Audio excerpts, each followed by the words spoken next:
la información veraz y oportuna. Vicente Serrano y un equipo de profesionales le informan desde el lugar de los hechos. Más noticias a continuación. Sin censura, con Vicente Serrano.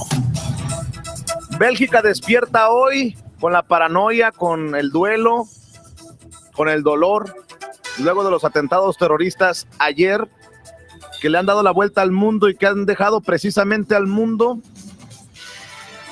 con el alma en un hilo. Allá continúa en Bruselas, Bélgica, Álvaro Sánchez, corresponsal del periódico El País, a quien le agradezco que nuevamente nos tome la llamada para que nos informe, que nos actualice lo que está ocurriendo allá al otro lado del mundo. Álvaro, ¿cómo siguen las cosas? Te saludo. Buenos días, un saludo. Ahora mismo me encuentro, acabo de llegar a la zona de donde salió uno de los terroristas que atentó en el aeropuerto ayer. Ahora mismo es el terrorista más buscado de Bruselas. Las autoridades habían informado de que no se le ha detenido todavía, porque en un primer momento llegaron informaciones de que ha podido ser detenido. Han encontrado, eso sí, explosivos y materiales químicos y clavos en su vivienda, y que han encontrado gracias a que el taxista que les trasladó hasta el aeropuerto ha desvelado dónde se encontraba la vivienda. Y ahora mismo aquí nos encontramos en medio de un importante despliegue de medios de comunicación.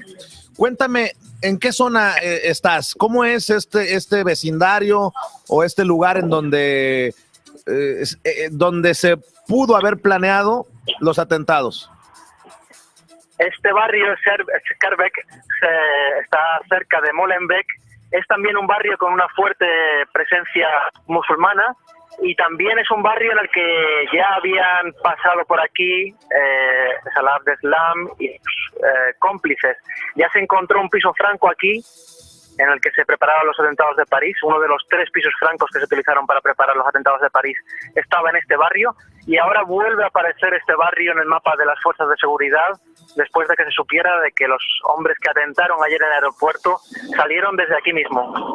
Podría entenderse, Álvaro, como una falla en la inteligencia. Entonces, si este barrio ya era identificado como un problema y se vigiló, pues no se vigiló eficazmente.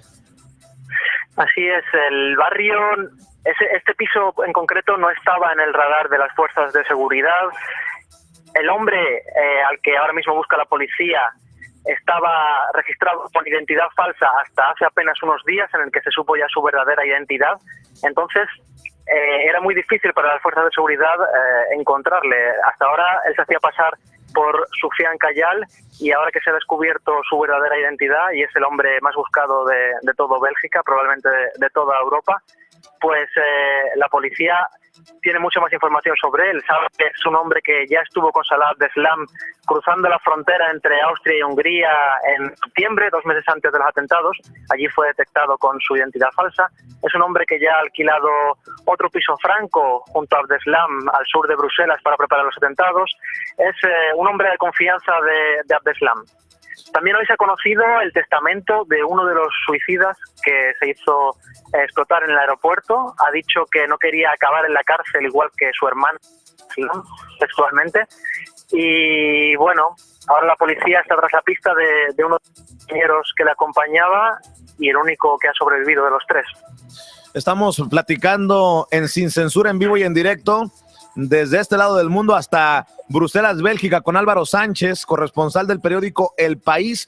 Ayer, Álvaro, nos hablabas del miedo, del shock, del trauma. Esta mañana, ¿cómo encuentras, cómo te levantas, cómo se siente Bruselas? Pues a diferencia de la otra vez que se declaró la alerta máxima, en que la ciudad estaba más cerrada sobre sí misma, esta vez las escuelas, por ejemplo, sí han abierto, eso sí, con medidas de seguridad especiales. Los niños han tenido que llegar antes de la hora y una vez que han entrado ya se les ha encerrado en las escuelas para que no hubiera ningún problema de seguridad. El transporte público funciona a medio gas. El metro, están cerradas muchas de las líneas de metro, el autobús también tiene algunas restricciones, en el tren, en el tranvía.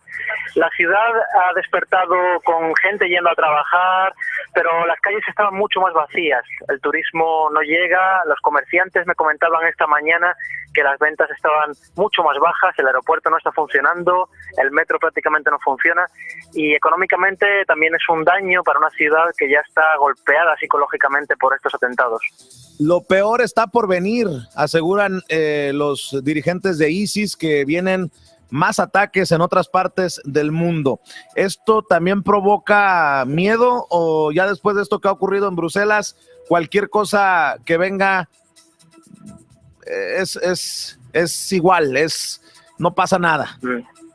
Bueno, cualquier amenaza de ISIS hay que tenerla muy en cuenta y por supuesto que puede ser peor. Y el ciudadano lo va a notar en un recorte de la libertad en pos de la seguridad, porque ahora mismo Bruselas es una ciudad sitiada, con las fuerzas de seguridad presentes en toda la ciudad, con el ejército en la calle, y si el Estado Islámico, si ISIS consigue extenderlo a otras ciudades, para ellos será un éxito, porque su mayor éxito es el miedo de los ciudadanos a hacer una vida normal, y es el miedo que ya tienen aquí muchos bruselenses a tomar el transporte, a hacer actividades cotidianas. Ese es el mayor éxito de los terroristas y es lo que las autoridades tienen que evitar y los ciudadanos con su voluntad y su fuerza tienen que conseguir. Sería muy ilógico, increíble pensar que atentados terroristas como estos en Bruselas, que dejan tanta muerte, tanta destrucción, sean acto de un puñado de personas. Si bien es cierto, se busca a este que señalas como el terrorista más buscado de Bruselas o del mundo en estos momentos, ¿cómo ocurre esto en este barrio en el que te encuentras de gran de musulmán por excelencia? ¿Cómo se le ve a todos con cara de sospechosos? ¿Cómo funciona esto, Álvaro? Porque estamos ante el peligro también de estereotipar, si me permites la expresión, al mundo musulmán.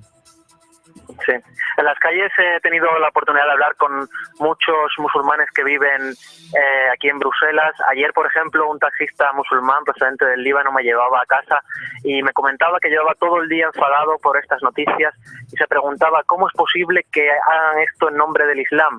Yo soy musulmán, yo tengo hijos, ¿cómo es posible? Si yo voy caminando con mi hijo por la calle también tengo riesgo.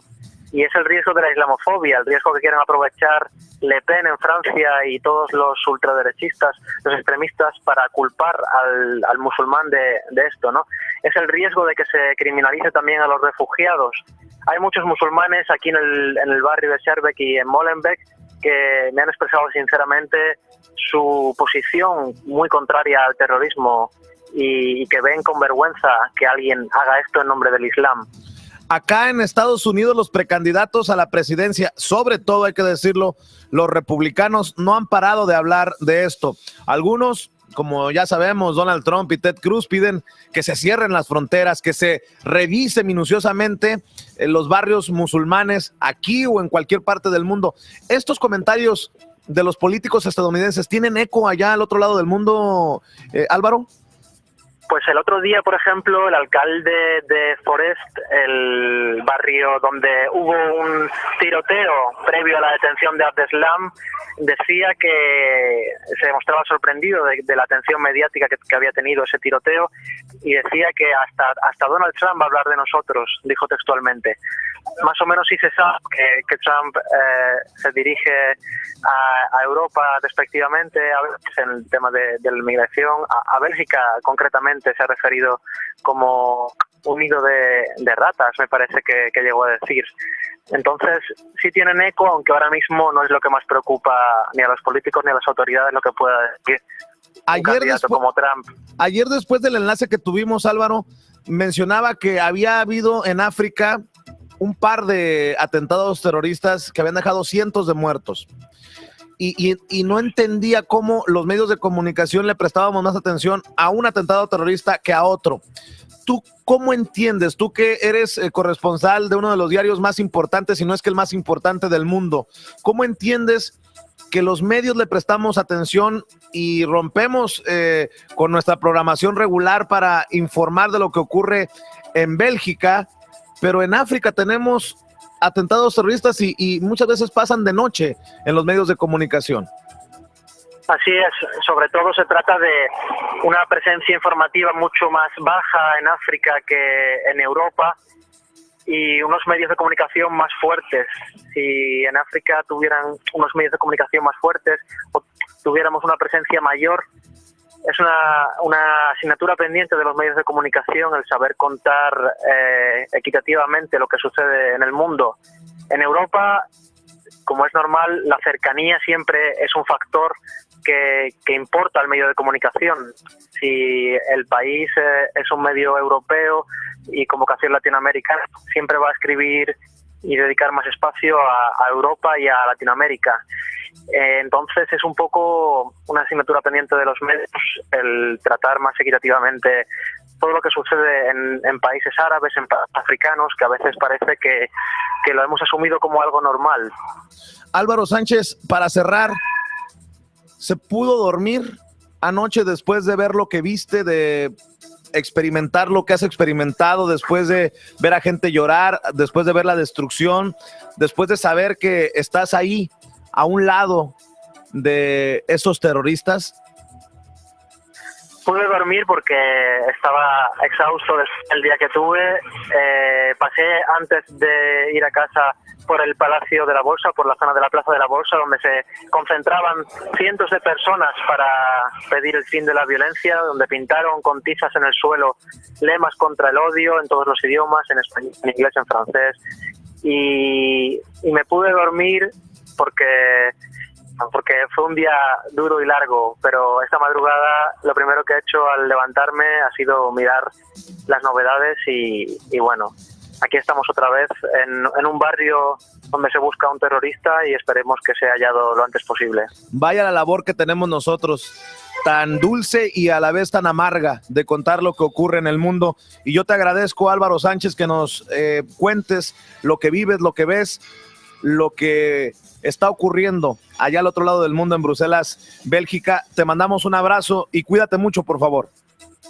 Vale, gracias. Un abrazo grande para todos. Álvaro Sánchez, desde Bélgica, corresponsal del periódico El País, con el reporte luego de los atentados terroristas esta mañana, en la que nos levantamos con el duelo, con el luto y con esta intensa búsqueda para dar con los responsables. Sin censura, lo lleva hasta el lugar de los hechos. ¿Y usted dónde nos escucha? Yo lo escucho de acá, de la ciudad de Anaheim, en California. Aquí en el sur de Chicago. En Chicago. Pase la voz. Cada día llegamos hasta donde usted se encuentra. Sin censura, con Vicente Serrano.